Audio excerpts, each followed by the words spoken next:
Hello, Namaste. Now in this video we are going to study the proof of Pythagoras theorem. We know Pythagoras theorem, that is, in a right angle triangle the square of hypotenuse is equal to the sum of squares of remaining two sides. This we know. Now we are going to prove this theorem. See here, suppose this is a right angle triangle ABC where measure of angle B is 90 degree. Then what will be the given thing? In a right angle triangle ABC, angle B is equal to 90 degree. And what we have to prove? The square of hypotenuse is equal to sum of squares of remaining two sides. That means we have to prove AC square is equal to AB square plus BC square. This we have to prove. This is a proof to prove. AC square is equal to AB square plus BC square. And some construction is there. Draw a perpendicular on a hypotenuse from opposite vertex, that is B. Draw BD perpendicular to hypotenuse AC. So BD, this is perpendicular to hypotenuse AC. We know that the similarity and a right angle triangle, that is similarity of right angle triangle. If we draw a perpendicular on a hypotenuse, then the triangles so formed are similar to original triangle and to each other also. That means if we draw this perpendicular on a hypotenuse, then this triangle ADB and triangle BDC and triangle ABC, these three triangles are similar by AA test. We have proved that. That means triangle ABC is similar to triangle. पहा, पहिल्यांदा मी काय सांगतोय ते नीट लक्षात घ्या. हे ABC हा मोठा ट्रायंगल आहे, तो लिहायचा आहे. तर A म्हणजे हा अँगल आहे, B म्हणजे हा 90 डिग्रीचा अँगल आहे आणि C म्हणजे हा अँगल आहे या ट्रायंगलचा ABCचा. तर आपल्याला याच्याशी सिमिलर याचं नाव लिहायचं आहे वरच्याचं, म्हणजे ADB याचं नाव लिहायचं आहे. तर ते लिहिताना या हा ट्रायंगल मोठा ADB आणि ABC याच्यामध्ये कॉमन कोणता आहे तर A. मग A किती नंबरला लिहिले तर पहिल्यांदाच लिहिले, म्हणून इथं A पहिल्यांदा येणार. त्याच्यानंतर इथं B लिहिलेलं आहे, तो 90 डिग्रीचा अँगल आहे त्या ABC मधला. मग याच्यामधला 90 डिग्रीचा अँगल कोणता आहे D, म्हणून इथं D लिहायचं आहे. आणि मग उरलं काय तर B इथं लिहायचं आहे. Similar to triangle. आता मला दुसऱ्या ट्रायंगलचे याचं नाव लिहायचं आहे. याचं लिहिताना तसंच विचार करायचा, याचा विचार करायचा. ABC हा ट्रायंगल मोठा आणि हा छोटा ट्रायंगल, याच्यामध्ये काय कॉमन आहे तर कोणता अँगल कॉमन आहे C. मग C किती नंबरला लिहिले आहे 3 नंबरला, म्हणून इथं 3 नंबरला C लिहिणार आहे आपण. त्यानंतर याच्यातला 90 डिग्रीचा कोणता आहे D आणि याच्यातला कोणता आहे B. मग B मध्ये लिहिले, इथं D मध्ये लिहायचं आहे. म्हणजे पहिलं जे अक्षर आहे ते रिकामे राहिले आणि यातलं 30 अक्षर कोणतं आहे B, म्हणून इथं B लिहायचं आहे. हा क्रम बरोबर लिहायचा आहे. पहा, triangle ABC is similar to triangle ADB is similar to triangle BDC. पहिलं जे मोठ्या ट्रायंगलचे नाव आहे ते आपण कसंही लिहू शकतो, पण शक्यतो आपण ABC आहे म्हणून ABC ओळीनं लिहिले. नंतर ABC लिहिल्यानंतर आपल्याला या क्रमाने लिहायचं. आता याचं नाव लिहायचं आहे, याच्यातला आणि मोठ्यातला कोणता कॉमन आहे A, म्हणून A पहिल्यांदा आहे, इथे A पहिल्यांदा. नीट लक्ष द्या. इथं 90 अंशाचा कोण आहे B, 90 डिग्रीचा आहे, म्हणून यातला 90 डिग्रीचा D आहे, म्हणून B मध्ये लिहिले, म्हणून इथं D मध्ये लिहायचं आहे. आता राहिलेलं अक्षर कुणी लिहिले, याचं 3 अक्षर आहेत A D आणि राहिलं काय B, ते इथं लिहिलं. त्यानंतर आता याचं नाव लिहायचं याचं, मग याचं नाव लिहिताना याच्यात आणि मोठ्यात यात कोणता कॉमन आहे? सी. मग सी नंबर किती नंबरला आहे? 3 नंबरला, म्हणून हे 3 नंबरला लिहिलं. नंतर मध्ये काय लिहिलं आहे? 90 डिग्रीचं. मग 90 डिग्रीचा अँगल कोणता आहे? डी. मग मध्ये डी लिहिलं. राहिलं कोणतं अक्षर? बी. आणि ते काय राहिलं? पहिली जागा आहे, म्हणून बी डी सी. असं या क्रमाने लिहायचं. याला रिझन काय लिहिणार आहे तुम्ही? Similarity of right angled triangle. याच्यावरून तुम्ही डायरेक्ट लिहायचं आहे. आता 2 ट्रायंगल कन्सिडर करायचे. आता हे 2 सिमिलर आहेत. If 2 triangles are similar, then their corresponding sides are in proportion and corresponding angles are congruent. So I write down sides, corresponding sides. That means AB upon AD. हे लिहिताना पहिली 2 अक्षरं, पहिली 2 अक्षरं, दुसरी 2 अक्षरं, दुसरी 2 अक्षरं, पहिलं तिसरं, पहिलं तिसरं, असं लिहायचं आहे. AB upon AD is equal to, हा जो रेशो आहे तो BC अपॉन DB एवढा असतो आणि तोच किती असतो? AC अपॉन AB एवढा असतो. आता हे जे हे कशावरून लिहिलं? तर हे 2 ट्रायंगल सिमिलर आहेत म्हणून. आणि 2 ट्रायंगल जर सिमिलर असतील तर त्याच्या करस्पॉन्डिंग साईड प्रोपोर्शनमध्ये असतात, हे लक्षात घ्या. आणि त्याच्यावरून हे लिहिलं आहे. पण हे लिहिताना एक लक्षात घ्या, ज्यावेळी आपण पायथागोरस थेरम प्रूव्ह करत असतो त्यावेळी आपण हे जे आहे परपेंडिक्युलर ड्रॉन केलेले हायपोटेन्यूसवर, त्याचं नाव असलेला रेशिओ घ्यायचा नाही. म्हणजे तुम्हाला हे घ्यायचं नाही, म्हणजे हे 2च रेशिओ घ्यायचे. मी जरा इथे लिहितो आता. AB upon AD is equal to AC upon AB.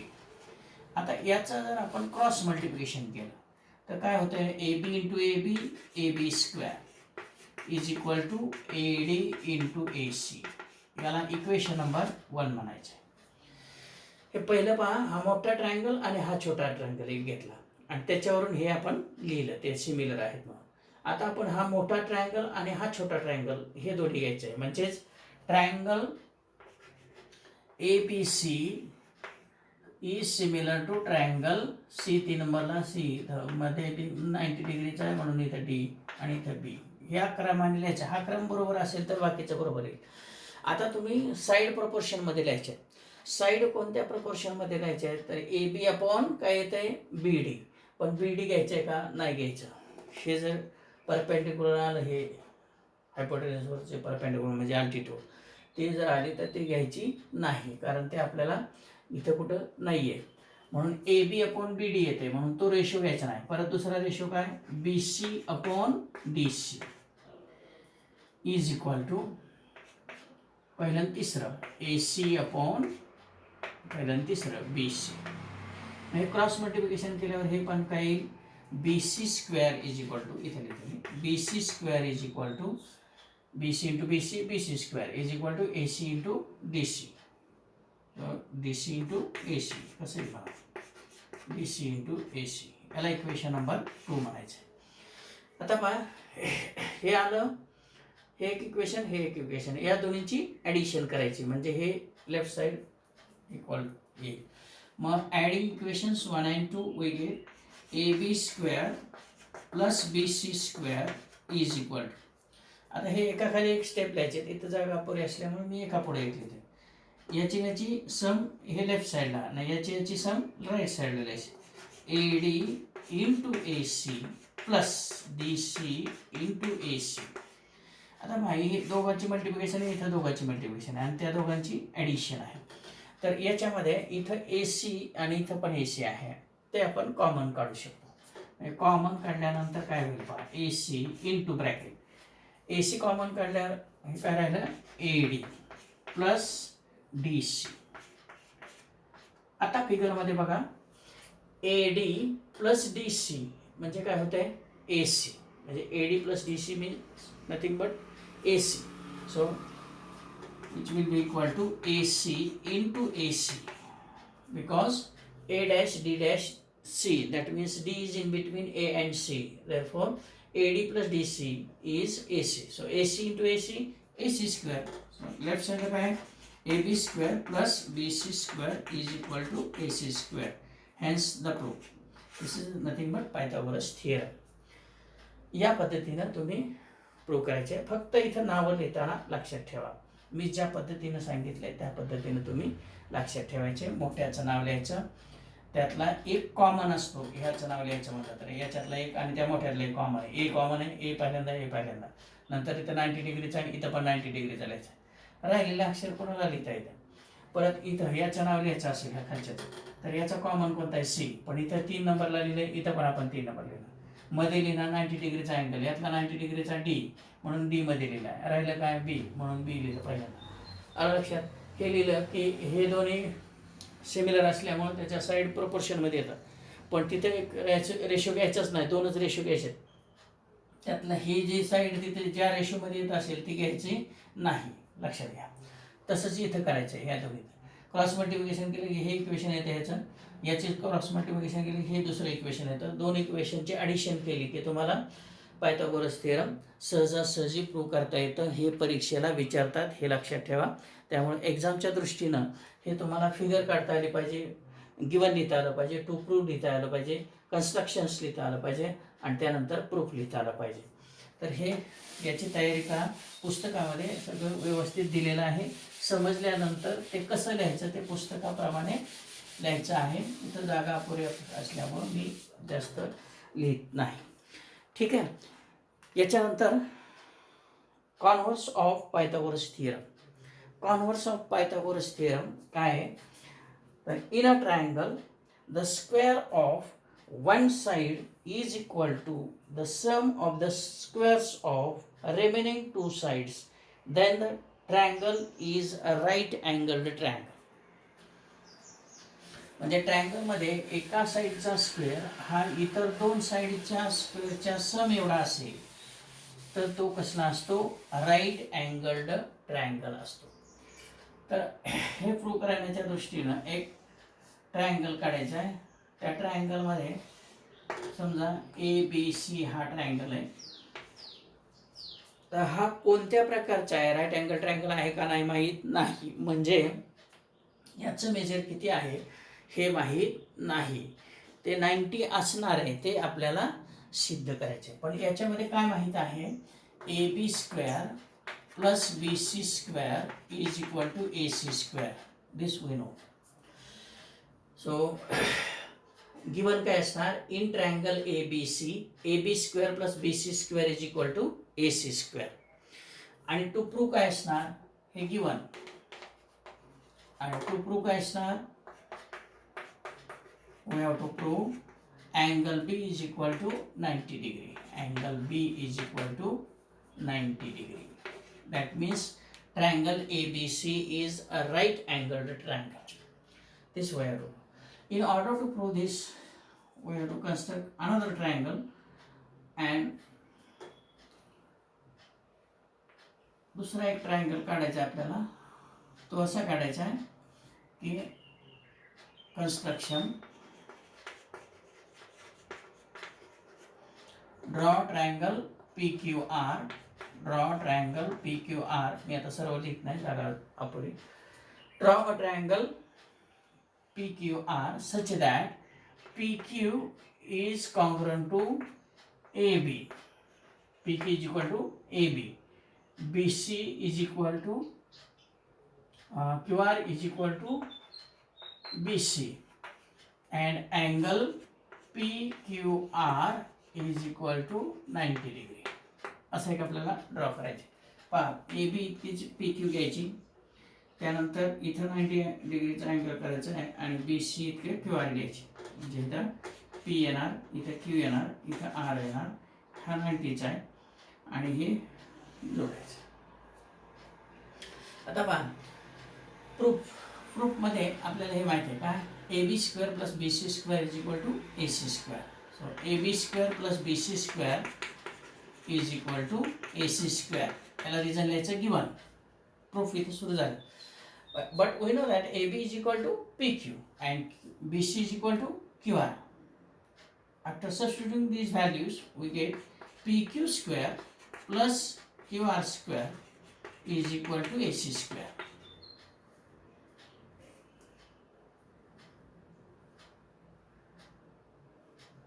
इथे व्हॅल्यू सबस्टिट्यूट केल्या.